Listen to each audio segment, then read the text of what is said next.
السلام علیکم ورحمۃ اللہ وبرکاتہ۔ ناظرین، میں دلشاد احمد مظاہری اور آپ دیکھ رہے ہیں Islamic news India YouTube channel. جی ہاں دوستو، جس بات کا ڈر تھا آخرکار وہی ہو گیا ہے۔ ملک میں CAA لاگو کر دیا گیا ہے۔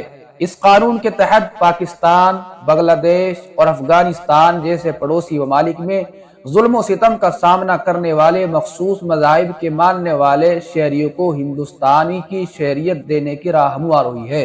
مرکزی وزارت داخلہ نے پیر کی شام شہریت ترمیمی قانون CAA کے قوانین کو لاگو کر دیا ہے۔ اس قانون کے تحت پاکستان، بنگلہ دیش اور افغانستان جیسے پڑوسی ممالک میں ظلم و ستم کا سامنا کرنے والے مخصوص مذاہب کے ماننے والے شہریوں کو ہندوستانی کی شہریت دینے کی راہ ہموار ہوئی ہے۔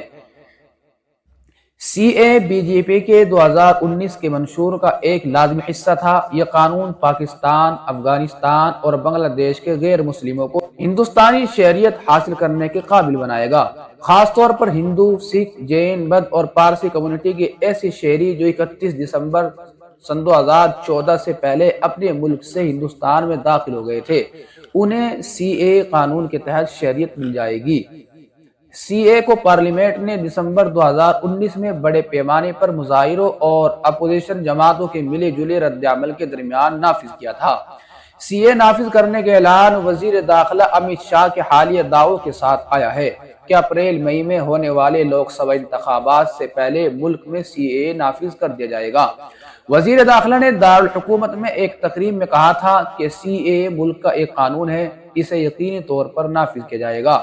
CAA عام انتخابات سے پہلے نافذ العمل ہو جائے گا، کسی کو بھی اس پر شک نہیں ہونا چاہیے۔ تو دوستو، آج 11 مارچ سن 2024 بروز پیر کو CAA کا قانون لاگو کر دیا گیا ہے، اور اس کے اوپر بہت سارے اپوزیشن پارٹیوں کے رد عمل بھی آنا شروع ہو گئے ہیں۔ بہت سارے لوگوں نے سوشل میڈیا پر مخالفت بھی شروع کر دی ہے۔ تو جس بات کا امت شاہ نے اعلان اور وعدہ کیا تھا، اس کو آخرکار آج لاگو کر ہی دیا ہے۔ تو دوستو، آپ حضرات اس ویڈیو کے متعلق کیا رائے رکھتے ہیں، کامنٹ کر کے ہمیں ضرور بتائیں۔ لائک کریں اور شیئر کریں۔ مختصر سے وقت میں بڑی خبریں پانے کے لیے آپ ہمارے چینل اسلامک نیوز انڈیا کو ضرور سبسکرائب کریں۔ جزاکم اللہ، والسلام علیکم ورحمۃ اللہ وبرکاتہ۔